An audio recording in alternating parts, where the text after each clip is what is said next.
하나님 말씀 출애굽기 13장 11절에서 22절 말씀입니다.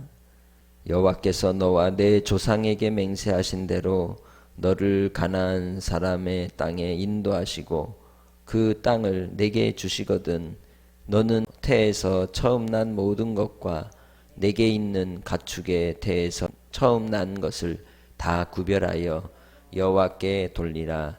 수컷은 여호와의 것이니라.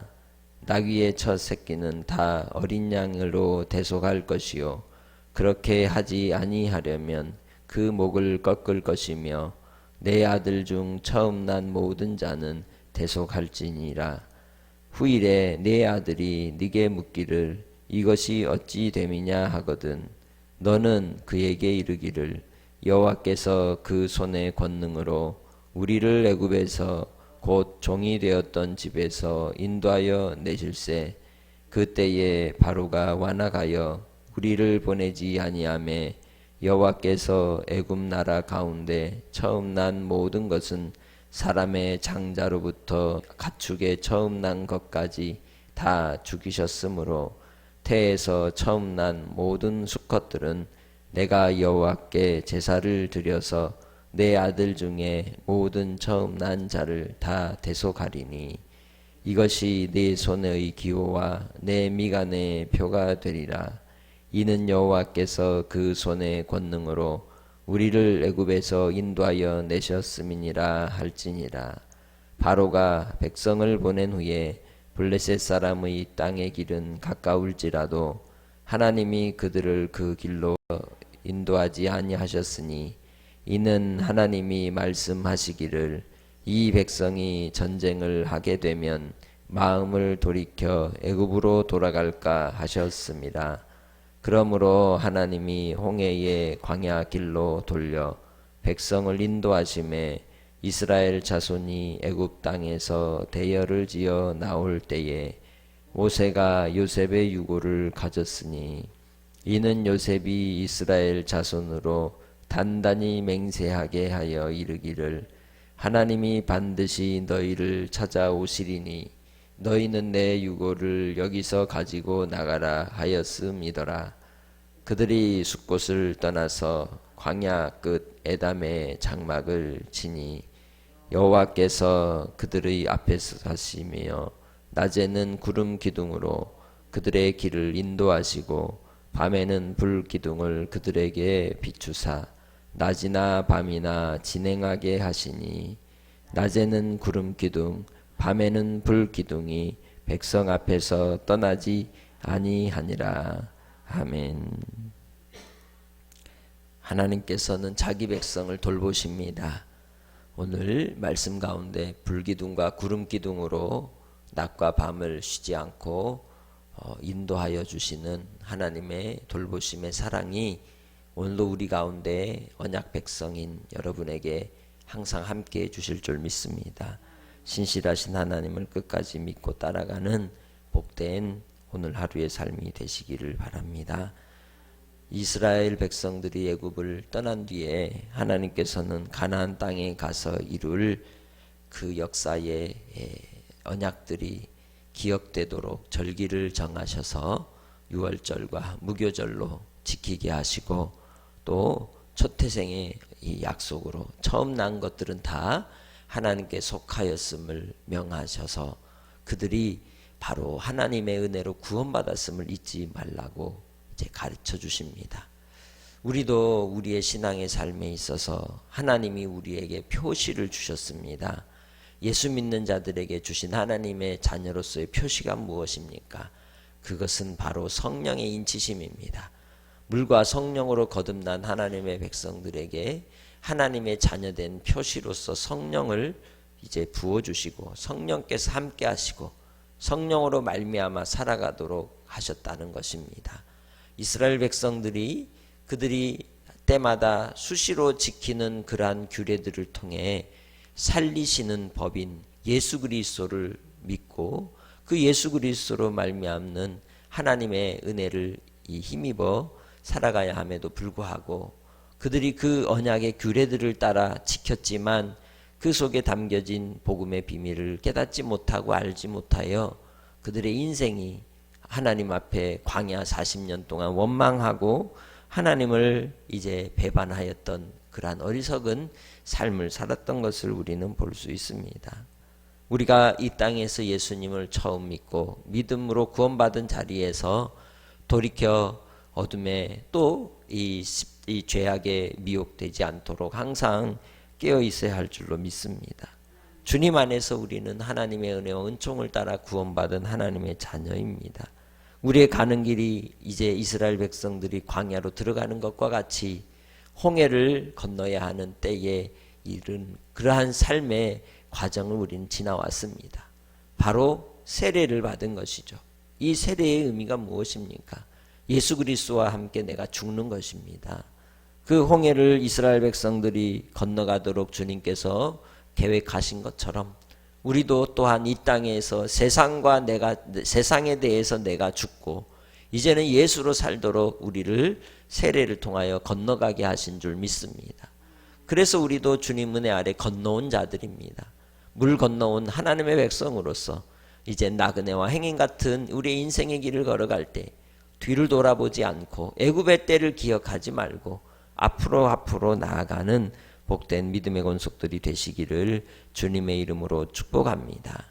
그래서 바로 그 우리 하나님 아버지께서는 하나님의 독생자이신 유일하신 아들이신 그리고 오직 우리를 대속하실 구원의 그 은혜 가운데 오신 예수 그리스도를 통하여 속죄의 어린 양이 되게 하셨고 우리의 죄를 속하사 우리를 믿는 자들을 자기의 소유로 삼으신 것입니다. 이제는 내가 내 것이 아니라 주님의 것입니다. 이 처음 난 것들에 대하여 드리는 이 제사의 제도를 통해서 하나님께서 우리로 바로 그 백성 가운데 하나님이 베푸신 은혜를 잊지 말 것을 가르쳐 주신 것처럼 우리도 주님 안에서 예수 그리스도께서 우리를 위하여 아들이 되사 우리의 모든 죄를 속하시고 베푸신 그 구원의 은혜를 항상 기억하며 오늘 하루도 감사하며 하나님 나라의 상속자로 믿음 안에서 살아가는 복된 성도들이 되시기를 주님의 이름으로 축복합니다. 그리하여 이제 우리도 주님의 은혜 아래 믿음으로 살아갈 때에 오늘 하나님께서 자기 백성들을 이끌어 가실 때 17절로부터 하시는 말씀처럼 그 백성들이 블레셋으로 이 블레셋 땅으로 가면 쉽게 가는 길이지만 결국 그 길로 갈 때 전쟁을 경험하게 되면 그들이 돌이켜 애굽으로 다시 되돌아갈 수 있는 그러한 유혹을 받을 수 있는 길이기 때문에 하나님이 어떻게 하신다고 18절에서 말씀하셨습니까? 홍해의 광야길로 돌려서 백성들을 인도하셨다고 하십니다. 뿐만 아니라 그 돌려서 가게 하신 그 길 과정에 무엇이 있습니까? 시내산이 있습니다. 그것이 다 하나님이 계획이 있으셨던 것이죠. 오늘 우리 인생도 돌아갈 때가 있습니다. 빨리 가는 쉬운 지름길도 있지만 돌려가게 하실 때가 있습니다. 인생의 고난의 산을 넘어가게 하실 때가 있고 또 질곡과 또 어려움의 어둠의 터널을 지나갈 때도 있습니다. 깊은 산골짜기와 같은 그러한 고통의 시간을 지나갈 때도 있습니다. 그것이 나에게 상처가 되고 아픔이 될 수도 있지만 하나님께서는 그 과정들을 통하여 우리에게 은총과 긍휼과 자비를 베풀어 주셔서 하나님께서 우리로 애굽으로 돌아가지 않게 하시고 앞으로 하나님께로 향하여 더 가까이 나아갈 수 있도록 하시는 원천이 되게 해 주시는 줄 믿습니다. 그것이 하나님께서 우리를 향하신 뜻이요 계획이라면 그 뜻과 계획 가운데 신실하신 하나님을 바라고 하나님의 섭리 가운데 감사하시기를 주님의 이름으로 축복합니다. 그 과정 속에서 우리가 더 견고하게 세워지고 강건하게 세워지고 주님의 언약을 붙드는 삶으로 날마다 주님과 동행해야 할 줄로 믿습니다. 시편 23편의 다윗의 고백처럼 내가 사망의 음침한 골짜기로 다닐지라도 해를 두려워하지 않을 것은 주께서 나와 함께 하신다. 주의 지팡이와 막대기가 나를 안위하시기 때문이라고 하는 그 고백이 여러분의 고백이요 또 우리의 믿음의 사람들의 고백인 줄 믿습니다. 이처럼 그러한 하나님에 대한 신실하심을 믿었던 요셉은 자기의 죽음 이후에 하나님께서 행하실 계획과 또 뜻을 그가 알고 있었기 때문에 그의 후손들에게 부탁한 것이 무엇입니까? 이제 이 이스라엘 백성들을 하나님께서 약속의 땅 가나안으로 이끌어갈 때 자기의 유골도 함께 데리고 나오라고 부탁을 하죠. 믿음으로 살아가는 하나님의 백성들이 하나님에 대한 간절함이, 사모함이 어느 정도인지를 우리가 생각해 볼 때 그 마음이, 그 육신조차도 하나님께로 향하여 나아가는 이러한 요셉의 모습과 같이 주님을 향한 간절함의 사모함 속에서 우리도 살아가시기를 주님의 이름으로 축복합니다. 우리의 심령이, 우리의 삶이 이 땅의 유익과 또 이 땅에서의 안위가 아니라 저 천국에서 주실 영원한 안식의 기쁨을 더 소망하고 더 간절히 바라고 믿음으로 살아가시기를 주의 이름으로 축복합니다. 그것이 복 있는 삶입니다. 이 땅에서 우리가 살아가는 삶에서 무엇을 남기고 또 무엇을 이제 거두며 살겠습니까? 마지막 하나님의 아버지 앞에 갔을 때 드릴 아름다운 열매들을 잘 준비할 수 있는 그러한 삶으로 오늘 하루도 최선을 다하며 사랑하며 살아가시기를 주님의 이름으로 축복합니다. 그래서 이스라엘 백성들을 하나님께서 광야로 돌리신 것입니다.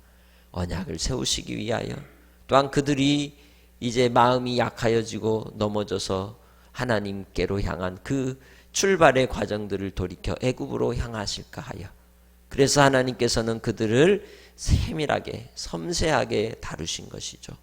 뿐만 아니라 하나님께서 21절에 말씀하는 것처럼 그들을 위해 구름 기둥과 불 기둥으로 인도하여 주신 것입니다. 오늘 우리의 인생의 삶 속에서도 내가 보이지 않는 하나님이라고 해서 그 하나님이 아니 계신 것이 아니라 지금도 여전히 어디에나 계시고 내 안에 계시고 내 앞에 계시고 내 뒤에 계시고 내 우편에 내 좌편에 영이신 하나님이 언제나 항상 편재하셔서 동일하게 역사하여 주시고 보살피신다는 것을 기억하시기 바랍니다. 지금도 우리 눈에 보이지 않는 구름 기둥과 불 기둥으로 하나님이 나를 인도하여 주십니다. 천군 천사로 돌보시고 지키시고 뿐만 아니라 우리가 걸어가는 그 인생의 길 속에 항상 하나님께서는 능력의 발로 은혜의 장중에 품어주시는 하나님 아버지이시기에 한날의 삶을 통해 감사하고 기뻐하며 찬송하며 영광 돌리는 믿음의 권속들이 되시기를 주님의 이름으로 축복합니다. 그래서 로마서 8장 18절에 뭐라고 말씀했습니까? 하나님께서 장차 주실 그 영광이 좋게 비교할 수 없기 때문에 현재 당하는 고난 가운데서도 우리는 담대할 수 있는 것이고 능히 주님의 이끌어 가시는 그 인도하심의 길을 따라 갈 수 있는 것입니다. 육체의 질병도 또 우리의 삶에 나타나는 그 어려움들도 우리는 이길 수 있습니다. 왜냐하면 하나님이 나를 인도하여 주시기 때문입니다. 하나님께서 나를 안위하여 주시기 때문입니다. 오늘 하루의 삶 속에서 당하는 어려움에 두려워하는 마음, 염려하는 마음, 무서움과 공포가 잠깐 있을 수 있으나 그것들이 나를 어찌할 수 없기에 주 예수 안에서 다시 믿음으로 하나님을 바라고 의지하여 마음의 평강이 빼앗기지 않고 세상이 줄 수 없는 그 평안 속에서 믿음으로 승리하는 한날의 삶으로 이끌어 주실 것을 믿고 주님과 동행하시기 바랍니다. 기도하겠습니다. 하나님 아버지, 애굽의 430년 고난 가운데 노예로 살았던 그들이 무엇이기에 주께서는 그들을 주목하시고 그들을 돌보시고 이끌어 인도하여 주셨는지요. 그처럼 우리도 주님 안에 은혜 아래 우리가 무엇이기에 주께서 우리를 사랑하시고 우리를 주목하시고 우리를 부르시고 자녀 삼아 주시사 하나님 나라의 상속자가 되게 하셔서 예수 안에 살게 하여 주시니 감사합니다. 오늘 하루를 살아갈 때에도 하나님 아버지께서 계획이 있으시기에 우리 인생의 깊은 골짜기라 할지라도 어둠의 터널이라 할지라도 또한 험산 줄령이라 할지라도 주님과 동행함으로 안위를 얻게 하시고 평강을 얻게 하시고 어떠한 사탄의 유혹 속에서도 끝까지 믿음을 지키며 담대한 하나님의 자녀들이 되게 하옵소서. 오늘도 주시는 말씀을 따라 약속을 붙들게 하시고 요셉이 가나안을 소망하며 주님의 언약을 붙든 것처럼 우리도 주님 은혜 아래 요셉의 그 믿음을 따라 언약을 붙들고 예수 그리스도 안에 믿음으로 승리케 하실 우리 아버지 하나님만을 찬양케 하옵소서. 날마다 하루하루의 삶 속에 기도하는 기도의 제목들이 있습니다. 우리의 간구를 들으시고 아버지 하나님, 우리 이웃 가운데 지금도 주님께로 돌아오지 못한 하나님의 백성들을 찾아 건지고 구원하는 일에 쓰임받는 도구들이 되게 하시고 예수의 이름으로 우리의 입술이 더욱 풍성한 기쁨을 누리게 하옵소서. 오늘 한 날도 주님이 지켜주실 줄 믿사옵고 감사하며 예수님의 이름으로 기도합니다. 아멘.